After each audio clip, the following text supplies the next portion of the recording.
ভারতের মুসলিমরা দুর্দশায়। ইরানের সর্বোচ্চ নেতা আয়াতুল্লাহ আলী খামেনির এই মন্তব্য নিয়ে ভারত ইরানের মুখোমুখি বাদানুবাদে ভারতের পক্ষ নিয়েছে ইসরায়েল। চরম উত্তপ্ত পরিস্থিতি। ভারতে নিযুক্ত বেনিয়ামিন নেতানিয়াহুর রাষ্ট্রদূত ইরানের বিপক্ষে কড়া প্রতিক্রিয়া জানিয়েছে। তবে তিনি যে মন্তব্য করেছেন সেটি এক কথায় অবিশ্বাস্য। ভারতের পাশে দাঁড়াতে পুরো ভোল পাল্টে ফেলেছে ইসরায়েল। যেই ইসরায়েল ফিলিস্তিনের গাজায় হাজার হাজার নিরীহ মুসলিমদের হত্যা করছে, যাদের জন্য বছরের পর বছর ধরে নিজ ভূমিতে পরাধীন মুসলিমরা মানবেতর পরিস্থিতিতে দিন কাটছে লাখ লাখ মুসলিমদের, সেই ইসরায়েলি এবার পাশে দাঁড়িয়েছে ভারতের মুসলিমদের।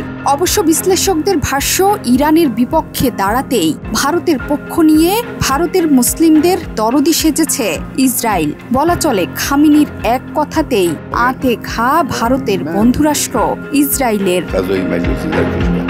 ভারতে নিযুক্ত ইসরায়েলের রাষ্ট্রদূত রিউভেন আজার খামেনির বক্তব্যের সমালোচনা করে ভারতের মুসলিমদের পক্ষে দাঁড়িয়েছেন।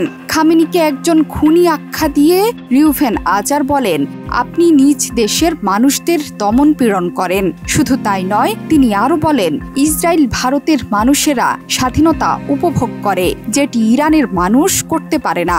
আমি আশা করছি ইরানের মানুষ দ্রুতই মুক্তি পাবে। এর আগে আয়াতুল্লাহ আলী খামেনির মন্তব্যের তীব্র নিন্দা জানায় নয়াদিল্লি।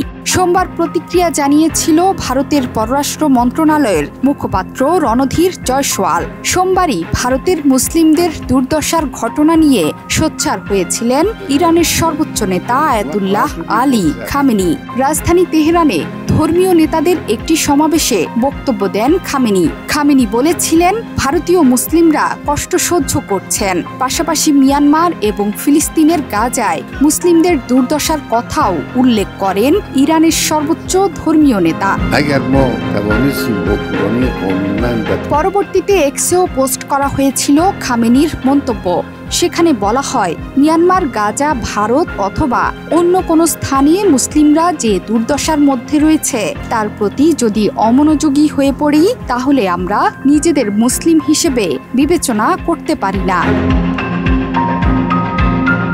খামেনির এই মন্তব্যে ভারত ইরান ভবিষ্যৎ সম্পর্ক যে তলানিতে গিয়ে ঠেকবে সেটি আঁচ করতে পারছেন বহু সমালোচক।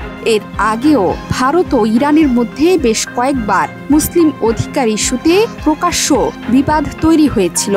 তবে এবার যা ঘটেছে তা এক কথায় বিরল, কারণ দুই দেশ ইতিবাচক সম্পর্ক বজায় রাখার চেষ্টা করছে সবসময়। এর আগে 2019 সালে কাশ্মীর ইস্যুতে ভারত সরকারকে ন্যায্য পন্থা অবলম্বনের আহ্বান জানান খামেনি।